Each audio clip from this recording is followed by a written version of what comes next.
आज बात करते हैं डेली कोआन 021 की। मतलब एक छोटी सी सोचने पर मजबूर करने वाली कहानी या पहेली। अच्छा, तो ये जो कोआन है ये the river of remembering collection से है। इसमें ना एक छोटी सी हिंदी कविता है और साथ में थोड़ा जावास्क्रिप्ट कोड भी।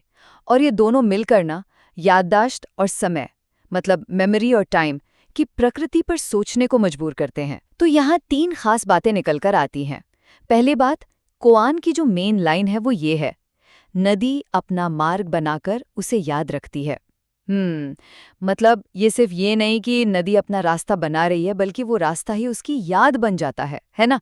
जैसे याद रखना उसके होने का ही हिस्सा हो। फिर दूसरी चीज, साथ में जो जावास्क्रिप्ट कोड दिया है मेमोरी क्रिएट्स नाम से, वो इसी आइडिया को और बढ़ाता है।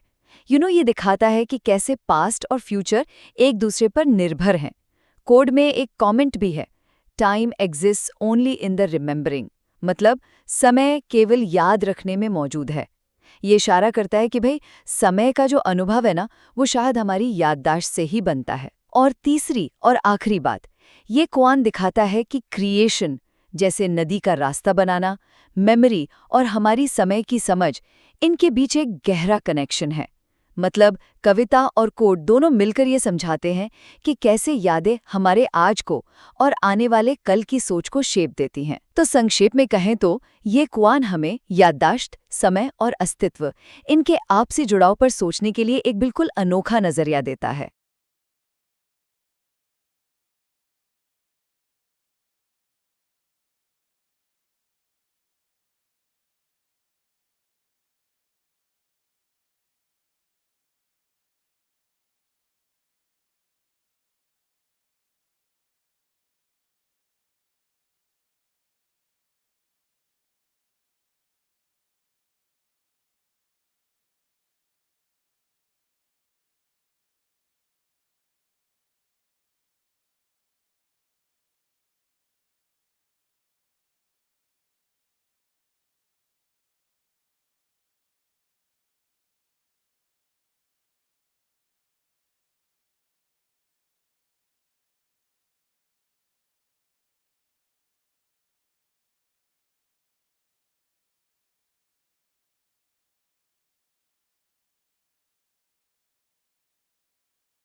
आज बात करते हैं डेली कोआन 021 की।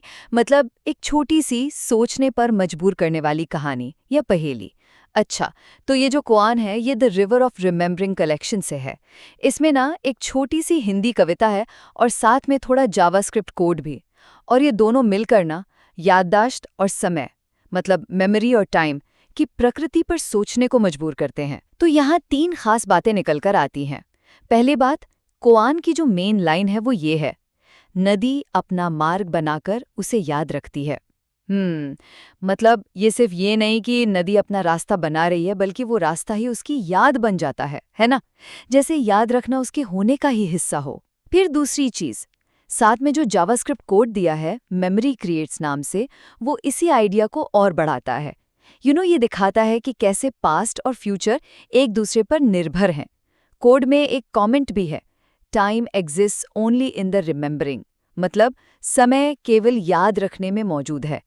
ये इशारा करता है कि भाई समय का जो अनुभव है ना, वो शायद हमारी याददाश्त से ही बनता है। और तीसरी और आखिरी बात, ये कुआन दिखाता है कि क्रिएशन, जैसे नदी का रास्ता बनाना, मेमोरी और हमारी समय की समझ, इनके बीच एक गहरा कनेक्शन है। मतलब कविता और कोड दोनों मिलकर ये समझाते हैं कि कैसे यादें हमारे आज को और आने वाले कल की सोच को शेप देती हैं। तो संक्षेप में कहें तो ये कुआन हमें याददाश्त, समय और अस्तित्व, इनके आपसी जुड़ाव पर सोचने के लिए एक बिल्कुल अनोखा नजरिया देता है।